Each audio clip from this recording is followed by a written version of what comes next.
Well, hello, Pastor Billy, and Hello welcome to the third installment of our Christianity and Politics video series.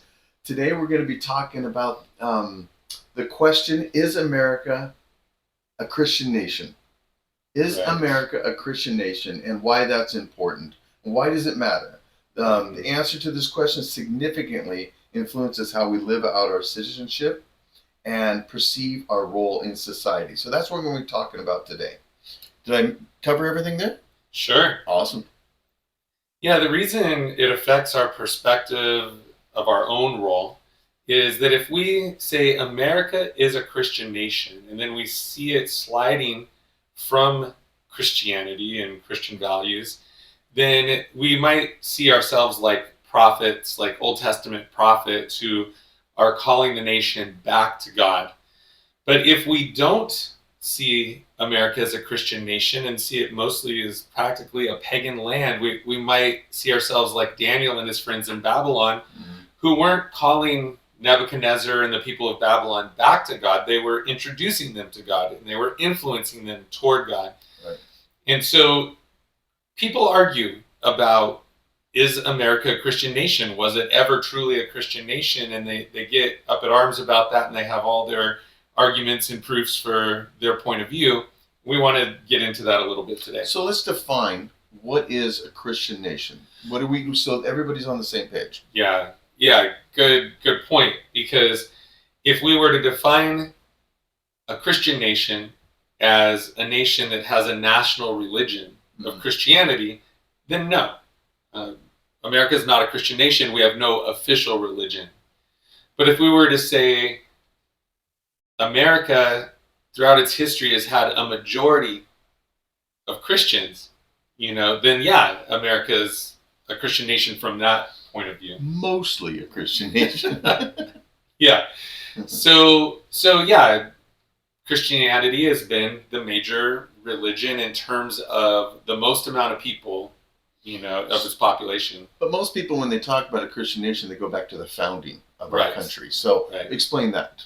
Okay, so some will argue that from its founding, America was a Christian nation, that its founders were Christian, and they founded it to be basically a Christian nation, whether or not it was ever called official or not. It's basically a Christian nation. Others, mostly secularists, will say, no, most of the founding fathers weren't even Christian. They might have talked about God and all of that, but they were deists.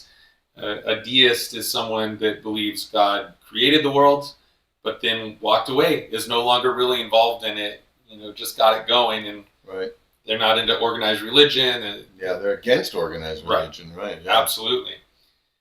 So when we look at those are two drastically different viewpoints, ways to view the founding of our nation. Was it primarily Christian, or was it primarily deist, influenced by Enlightenment thinking and all of that? So of our founding fathers, what were their religious beliefs? I mean, how would you define that, or what would you say to that?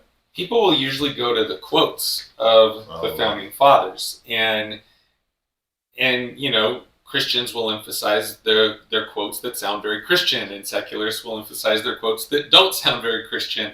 And there is a danger in relying too heavily on quotes. Right. One danger is that quotes can be taken out of context. Another is that many of our favorite quotes never were said, or were attributed to the wrong person. And I hate when I've done that in my life and quote something that I've quoted multiple times to find out it was all wrong. Yes, it's sad when we find out a quote we love wasn't really said by that person. Right. And I just have to say, social media is the worst for this. I don't know who it is that comes up with these things, but they'll post this thing and have this amazing story, and at the end they'll say this was by Albert Einstein. Well, he never said that, or Thomas Jefferson, or whoever it was. Obviously, Albert Einstein was not one of our founding fathers, but for some reason, if someone wants people to believe their quote, they'll say it was Albert Einstein. Thank you for clarifying. Albert Einstein, not as a founding father. Right. So anyway, we have to be careful, and when you use social media, please do your best to research a quote before you pass it on, or anything We as Christians, we want to be truthful. Or go into it with the assumption that most of the time it's wrong. There you go. That's really the safest That's the safest ground. Yeah. Now, another problem with relying too much on quotes is a quote gives a snapshot of what someone believed at a certain point in their life, but often their views were evolving over time. For example, Benjamin Franklin, he's celebrated, brilliant man, one of our founding fathers. Right. Here's a quote from his autobiography. He said, "Some books about deism fell into my hands." And he's talking about when he was a young man. "It happened that they wrought an effect on me quite contrary to what was intended by them. For the arguments of the deists, which were quoted to be refuted, appeared to be much stronger than the refutations." And he's saying he was reading a book against deism and ended up being convinced of deism. So Benjamin Franklin, as a young man, rejected Christianity and embraced deism. But then here's another quote from Benjamin Franklin. And he said this while they were working as part of the Constitutional Convention, trying to draft a constitution for this baby nation, the United States of America. And they were struggling to get it done. They were arguing, they couldn't figure it out. And after many, many days, here's what Benjamin Franklin said.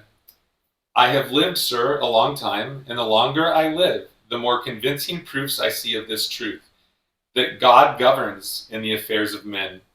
And if a sparrow cannot fall to the ground without his notice, is it probable that an empire can rise without his aid? We have been assured, sir, in the sacred writings, that except the Lord build the house, they labor in vain that build it. I firmly believe this, and I also believe that without his concurring aid, we shall succeed in this political building no better than the builders of Babel." Wow. So once a Christian became a deist, who then later in life, or a believer in God, became a deist, not believing in that God has any control over the creation that he made, now believes that nothing happens without God's control. Yeah, he governs in the affairs of men. Wow. Now, when he wrote that, right, or spoke those words, he was 81 years old. Okay. And he said, "Hey, let's pray." That's what that little speech there, that quote, led into him saying, "Let's pray every morning to start the day. Wow. We need God's help." And so his views shifted, praise God, over his lifetime. He was influenced by some preachers too, like George Whitefield. But can you see how both of those quotes could be used by someone who wants to use them? Someone who wants to say, oh, he was a deist, could quote the first quote, and it's just a snapshot. And they might not say from what era of his life he said that. And then someone wanting to say, oh, he was a Christian, or he believed that God works today, would quote the second quote. Now, the second quote in this case, I think, holds more because it's what he came to believe. And both would be true, and both would prove the point of the person who wanted to make it, but you need to know both quotes. Exactly. So anyway, be careful with quotes, but we want to have a true view of history and to have a balanced view of history. And that means that sometimes the things that we want to be true aren't completely true, or it's just a more complicated picture. Right. And I think now most of our founding fathers were Christians. Absolutely. Right. And this is the truth of the matter. The birth of this nation, it was a very Christian environment.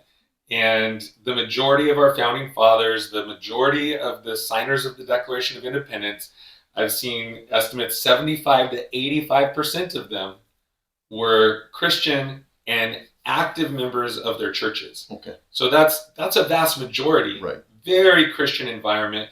What had led into that was, well, the first Great Awakening was in the mid-1700s, starting in, I think, 1742 in Massachusetts, New England, and incredible revival that spread throughout the colonies. And then I mentioned George Whitefield. He came over from England.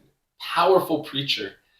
And Benjamin Franklin was impressed with him, and would listen to him preach. And they say that George Whitefield's name was more famous in the colonies than George Washington's. That's fantastic. He's just an amazing preacher, and a great move of God spread through the colonies leading up to the birth of the nation. So it is very true that America was founded in a very Christian environment. Now, what's interesting is there's another stat that someone could quote and say only 17% of people in those days were involved in church. And that's true. That's because a lot of them in the colonies were kind of on the frontier and there weren't a lot of churches, Right. but they were believers, most of them. Yeah. Right. But not all were Christians. No. God's hand was, I believe, clearly involved in the founding of this nation and bringing good biblical principles into play. But there were many who were not believers, or they were kind of pseudo-believers, you might say. Thomas Jefferson, he remained a deist as far as we know. He was not big on the miracles in the Bible. He made his own version of the Bible. At least he made a collection of Jesus' moral teachings, which he believed a lot in. He liked the moral teachings of Jesus. Not so much the miracles. He is known to have said that he thought they were just myth and they would eventually be forgotten. And so that's him. Thomas Paine was an outspoken deist who criticized organized religion. John Adams, he identified as Christian, but not in an orthodox way. He had other beliefs, like he did not believe in the Trinity, things like that. And then you see in the culture, even though it was very Christian, there were a lot of very unchristian things going on. Right. There was slavery of Africans. There were the mistreatment and broken treaties with the Native Americans. There was greed, materialism, exploitation, and all those things were going on as well. So you see kind of the mixture of Christian influence and then not so Christian. Yeah, we talked about earlier the influence of both Jamestown and Plymouth. Explain that. Okay. So I brought this up a number of times in our church. It's something that I think is a powerful paradigm, a worldview to look at this through. And that's, instead of arguing America was a Christian nation or America was a secular nation, is to just accept and admit the complexity of that, and that there is more than one influence going on at the same time. And so Jamestown was the first colony in the very early 1600s, and it was purely a business venture. People were sent over to start that colony to make money for people back in England, for companies. Right. And so not a very Christian culture in Jamestown. It was, I'm not going to be hard on those folks. They were struggling to survive. It was a very rough environment for them. Right. But the culture was not all that Christian. There were obviously Christians there, but it was all about survival. It was all about making money. When their first attempts at making money didn't go well, they got into tobacco, and they eventually brought African slaves to help with that. And so the overall picture there is not very Christian, and it was kind of a rough environment. Now, Plymouth was the colony that got founded about 11 or so years after Jamestown. And the Pilgrims on the Mayflower were actually trying to arrive at Jamestown. That was the colony. That's where they were going to. They were trying to find religious freedom. And so a lot of people don't know how special those Pilgrims were. They weren't just super religious people. They were deep Christians with a deep experience of God. They had been through incredible trials, but their love for God and their experience of Him is very deep. And they're also very educated. And, a lot of people are surprised to find that when they set up their colony, they were discussing the teachings of Socrates and ancient Greeks about government and what's the best way. And they were talking about their pastors, where they had come from, and the various viewpoints on how to best set up a government. But anyway, they tried to get to Jamestown, and they landed on the coast of New England, and they tried to head south to get to the colony, and a terrible storm, there was a wind against them, and they could not do it after several attempts. And they finally decided to stay at a bay that they found, and they took it as God's providence that they weren't allowed to get to Jamestown, and that they were supposed to set up their own colony, their own government. They wrote that very night when they landed. I don't even think they landed. I think they were anchored in the bay. They wrote the Mayflower Compact. Yeah. I think November 20th, 1620, something like that. And it was based on biblical principles, but also there were non-Christians among them. The sailors on the Mayflower, a lot of them were rough individuals, not super Christian, and they formed an early government that everyone could agree on.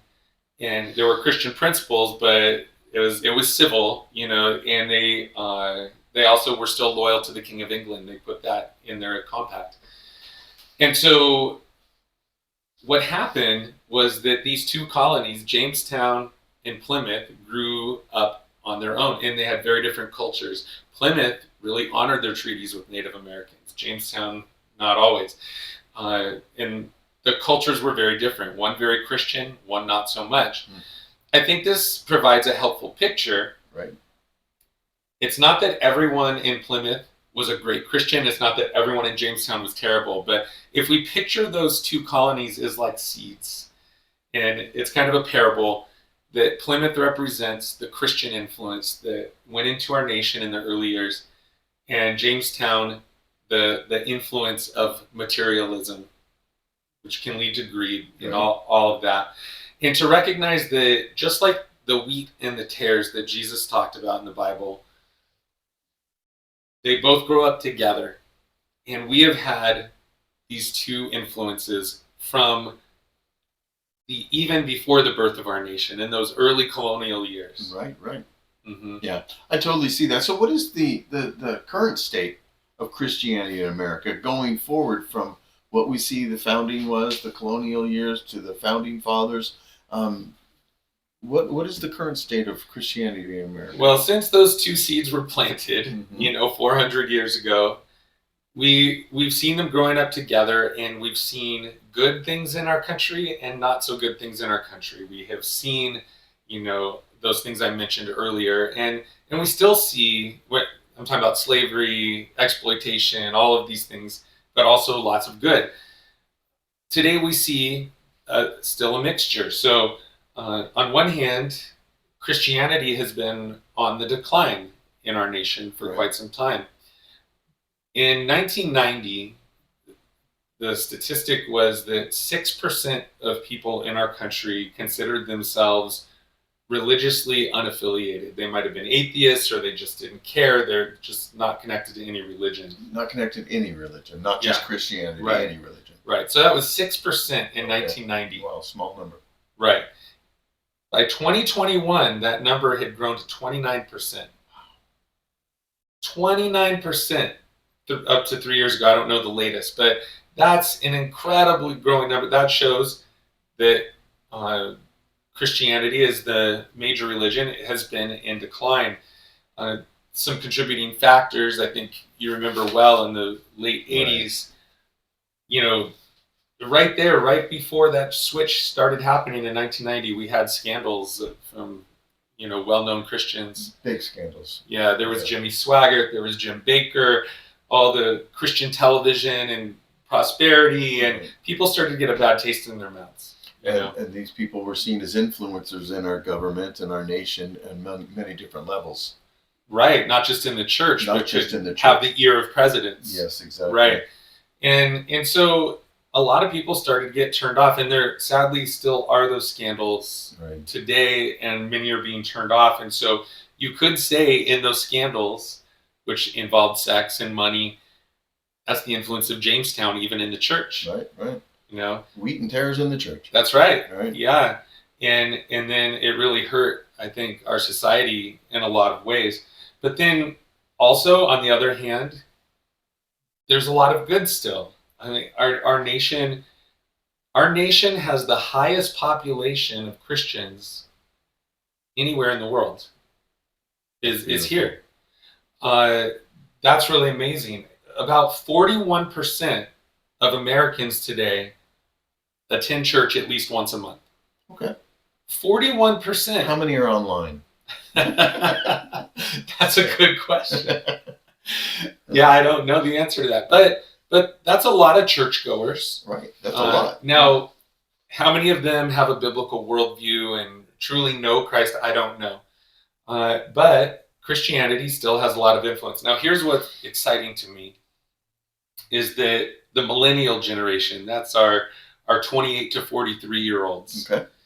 Just 5 years ago in 2019, 20% of them claimed to go to church every week. So 20% of millennials went to church every week. Today, just 5 years later, that number's doubled to about 40%. That's beautiful. Yeah. Oh. So we often hear the bad news, Right. but what I was reading about this is that a lot of millennials came out of COVID and they're searching spiritually, and we see signs of revival. Right. I think a lot of them have maybe young children also, and it's like, hey, we need good influence in our lives. Yeah, Don and I have been very, very excited about the information and the news coming out and the reports coming out about the Gen Zs. Yeah. And I wouldn't say it's hit revival stages yet, but there are a lot of, powerful movements happening on the campuses all across the country, Yeah. here in America. And some of the other countries around the world are having a huge explosion, Romania and stuff, among Gen Zs and millennials. Wow. Towards Christianity. And so it is beautiful to see. It is beautiful to see. It's not all doom and gloom. Right. And it's not all good, but it's both. Right. We have those two influences of Jamestown and Plymouth. And so what should we do with all this? Yeah, always a good question. Yeah. I think I would like to encourage all of us, back to that question, should we see ourselves as the Old Testament prophets who are calling the nation back to repentance, or like Daniel and his friends in a pagan land trying to lead people to God?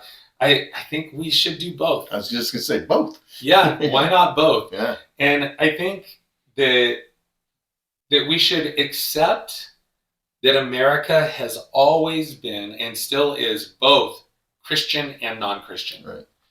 That we don't need to prove that it, way back in the day, it's like it was this ideal form of, it always had corruption in it. It always had greed and evil. But it also had great good. So we see these two influences at work.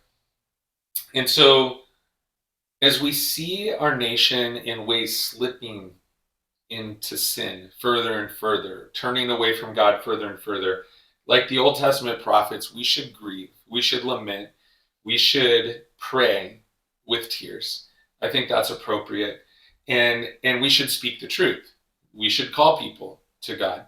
But then in the way we do that, I think it's helpful to see ourselves like Daniel and his friends, who are engaging the culture, engaging society, not so much saying, come back to God, because many of them have never known God. They didn't grow up in church. It would make no sense for them to hear, come back. They've been serving a totally different God for their whole life. Right. I think it'd be counterproductive to do that, because people don't like to be told what they are, squeezed into a mold. So if we go and tell people, hey, you're an American, and America is a Christian nation, it had these roots, so you need to come back. It's like, no, let's just reach their hearts with the good news, like Daniel and his friends did in Babylon. They influenced because God was with them, empowering them to be a witness. They knew their identity, and they did not allow the identity of whatever the culture is in the country to change their identity. And their identity is, as we started the whole series before, the beginning of this series is, we serve two kingdoms. We do. We do. Exactly. Yeah, so that's what we wanted to share today. Yeah. And it's going to lead into our next talk, which goes a little deeper into the subject, and it's specifically about Christian nationalism, because there is a movement amongst Christians today to say, hey, the church should have more and more, not just influence, but control in the country, in the government. We want to kind of take over. Now, not all Christians would put it that way, but that's definitely what unbelievers feel the goal is. They feel like they are being right. Over, right. So that's what we're going to talk about next time. Yeah, I'm excited about that. Yeah. I look forward to it. Well, thank you everybody for watching. We'll see you again next time on Christianity and Politics. Bye.